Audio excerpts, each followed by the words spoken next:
વડોદરાના સૌથી વ્યસ્ત ગણાતા સેન્ટ્રલ બસ સ્ટેશનમાં આજે ગંભીર દુર્ઘટના સર્જાઈ હતી, જેમાં બસ સ્ટેશનના ઉપરના ભાગનું સ્ટ્રક્ચર અચાનક ધરાશાયી થતાં એક વ્યક્તિનું કાટમાળ નીચે દબાઈ જવાથી મોત નીપજ્યું હતું।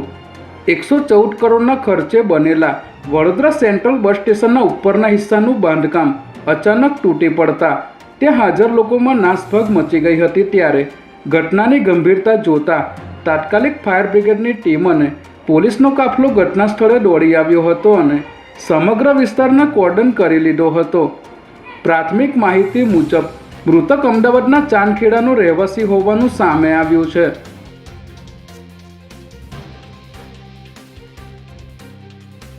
સોલા પોલીસ સ્ટેશનમાં નોંધાયેલા છેતરપિંડીના ગુનામાં જેલમાં રહેલા આરોપીને વધુ હેરાન ન કરવા અને નવો ગુનો દાખલ ન કરવાના બદલામાં 70,000ની લાંચ માગનાર કોન્સ્ટેબલ લક્ષ્મણ મોરી વતી વચેટિયો બ્રિજેશ શ્રીમાળી 50,000 લેતા એસીબીના હાથે ઝડપાઈ ગયો છે।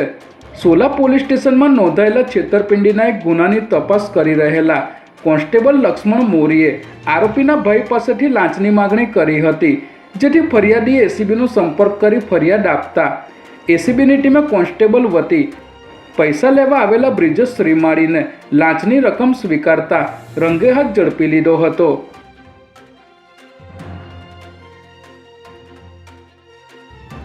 ગુજરાતમાં આગામી સ્થાનિક સ્વરાજ્યની ચૂંટણીઓ પર તોડાઈ રહેલા કાનૂની સંકટ વચ્ચે સુપ્રીમ કોર્ટે આજે મોટો ચુકાદો આપ્યો છે, જેમાં સુપ્રીમ કોર્ટે રાજ્ય સરકારની 27% ઓબીસી અનામત નીતિ સામે ચૂંટણી પ્રક્રિયા પર રોક લગાવવાની માંગને ફગાવી દીધી છે। પાટીદાર અગ્રણી દિનેશ બાંભણિયા દ્વારા 27% ઓબીસી અનામતની નીતિને પડકારીને સમગ્ર ચૂંટણી પ્રક્રિયા પર સ્ટે મૂકવાની માંગ કરવામાં આવી હતી। ત્યારે સુપ્રીમ કોર્ટે ચૂંટણી પર રોક લગાવવાનો ઇનકાર કર્યો છે અને અરજદારને આ મામલે ગુજરાત હાઈકોર્ટમાં અપીલ કરવા આદેશ આપ્યો છે।